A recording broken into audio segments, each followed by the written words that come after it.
ఒక గ్రామంలో ఒక వృద్ధుడు ఉండేవారు. ఒకరోజు తన దగ్గరికి అతని మనవడు వచ్చాడు. ఆ మనవడికి 12 ఏళ్ళు ఉంటాయి. ఆ మనవడు వేరే ఊరిలో తన తల్లిదండ్రులతో కలిసి ఉంటున్నాడు.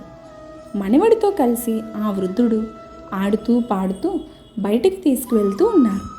ఒకరోజు ఆ పిల్లవాడు ఆ వృద్ధునితో, తాత, పెద్దయిన తరువాత నేను చాలా గొప్పవాడిని అవుతాను, కానీ ఎలా అవ్వాలి? నేను సక్సెస్ఫుల్గా ఉండాలి అంటే ఏం చేయాలి అని అడిగాడు. అందుకు ఆ వృద్ధుడు ఒక చిరునవ్వు నవ్వి ఆ బాలుడిని ఒక నర్సరీ దగ్గరకు తీసుకొని వెళ్ళి ఆ నర్సరీలో 2 చిన్న చిన్న మొక్కలను కొనుక్కొని ఇంటికి తీసుకువచ్చారు. అందులో ఒకదాన్ని తొట్టెలో పెట్టి ఇంటి లోపల ఉంచారు. ఇంటి బయట మట్టెలో మరొక దాన్ని పాతిపెట్టారు. మళ్ళీ ఆ బాలుడు అదే ప్రశ్న అడిగాడు. తాత, ఇందాక నిన్ను జీవితంలో సక్సెస్ అవ్వాలంటే ఏం చేయాలని అడిగాను కదా, దానికి ఇంకా నువ్వు సమాధానం చెప్పలేదు ఎందుకు అని అడిగాడు. అందుకు ఆ వృద్ధుడు, ఇప్పుడు మనం ఈ 2 మొక్కలను నాటాం కదా, వాటిలో ఏది బాగా పెరుగుతుంది అనుకుంటున్నావో సమాధానం చెప్పు అని అడిగారు. అందుకు ఆ పిల్లవాడు కొంతసేపు ఆలోచించి, ఇందులో చెప్పడానికి ఏముంది తాత, ఇంట్లో పెట్టింది త్వరగా పెరుగుతుంది, బాగా పెరుగుతుంది. ఎందుకంటే ఇంట్లో మనం చాలా జాగ్రత్తగా దాన్ని కాపలా కాస్తాము, చూసుకుంటాం. కానీ బయట పెట్టిన దానికి పెరగడం కష్టం. ఎక్కువ సూర్యరశ్మి, వర్షం, చాలా అనేక రకాల ఇబ్బందులతో పెరుగుతుంది, అంతే కదా అని అంటాడు. అందుకు సమాధానం ఏం చెప్పకుండా ఆ వృద్ధుడు మౌనంగా ఉన్నాడు. ఆ తర్వాత ఆ పిల్లవాడు ఊరికి వెళ్ళిపోయాడు. 4 సంవత్సరాల తర్వాత మళ్ళీ ఆ పిల్లవాడు వృద్ధుడు ఉన్న గ్రామానికి రావడం జరిగింది.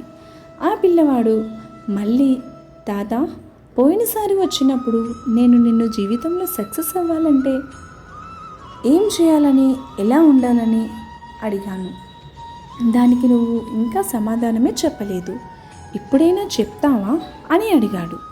అందుకు ఆ వృద్ధుడు, సరే చెప్తా, కానీ ముందు నువ్వు పోయినసారి వచ్చినప్పుడు మనం నాటిన మొక్కలు ఎలా ఉన్నాయో చూసిన తరువాత ఈ ప్రశ్నకు సమాధానం చెప్తాను అని అంటారు.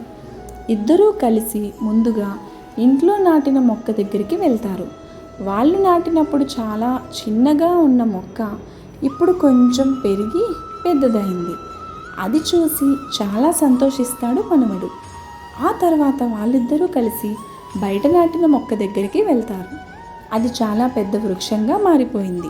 పెద్ద పెద్ద కాండాలతో, పెద్ద పెద్ద ఆకులతో, పూలతో, పండ్లతో భూమి లోపలకు చొచ్చుకొని పోయింది. వేళ్లతో చాలా బలంగా, దృఢంగా ఉంది. అది చూసి ఆశ్చర్యపోయాడు మనవడు. తాత వైపు తిరిగి, తాత, ఇదేంటి, నేను అనుకున్న దానికి పూర్తిగా వ్యతిరేకంగా జరిగింది. ఇంట్లో ఉన్న మొక్క కొంచెం మాత్రమే పెరిగితే ఈ మొక్క ఏంటి ఇంత పెద్దది అయిపోయింది, ఇంతలా ఎలా పెరిగింది? బయట జంతువుల వల్ల, ప్రకృతి వైపరీత్యాల వల్ల, లేదా ఎండ, వాన, చలి వీటన్నింటినీ తట్టుకొని ఎలా నిలబడగలిగింది అని అడిగాడు. అందుకు ఆ వృద్ధుడు, నేను నీకు ఇదే చెప్పాలి అనుకున్నాను. అన్ని కష్టాలను తట్టుకొని, అన్ని అవాంతరాలను ఎదిరించి మొక్క ఎంత పెద్దది అయిందో, రేపొద్దున్న ఎటువంటి అవాంతరాలు వచ్చినా, పెద్ద తుఫాను వచ్చినా చెక్కు చెదరకుండా నిలబడుతుంది. నీళ్లు పోసినా పోయకపోయినా కొంతకాలం వరకు ఖచ్చితంగా అలాగే నిటారుగా తన కాండం మీద తాను నిలబడుతుంది.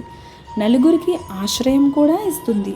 అలాగే మనిషి కూడా ప్రతి సమస్యని, ప్రతి అవాంతరాలను ఏది వచ్చినా సరే ఎదిరించి తట్టుకొని నిలబడగలిగితే అతను సక్సెస్ అవుతాడు. నా వల్ల కాదు అని వదిలేస్తే ఏదీ అవ్వదు, ఎక్కడికక్కడే ఆగిపోతాడు. వచ్చిన ప్రతి ఇబ్బందిని, కష్టాలను స్వీకరిస్తేనే తరువాత వచ్చే ఆనందాన్ని హాయిగా, సంతోషంగా ఆస్వాదిస్తాడు. అలాగే తన నిబ్బరంగా ఉన్నప్పుడే కదా నలుగురికి చేయూతను ఇవ్వగలడు, నలుగురికి దారి చూపించగలరు. అంతేకాని నాకున్న వాతావరణంలో మాత్రమే నేనుంటా అనుకోకూడదు, ఇక్కడ మాత్రమే నేను పని చేస్తాను అని అనుకోకూడదు.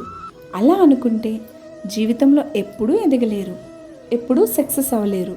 ఇబ్బందులను, అవాంతరాలను అన్నింటినీ ఎదిరిస్తూ ముందుకు వెళితేనే జీవితంలో సక్సెస్ వస్తుంది అని ఆ తాత చెప్తారు. అది విన్న మనవడు అర్థమైంది తాత అంటాడు. తన తాత చెప్పిన మాటలు తన మదిలో నాటుకుపోయాయి.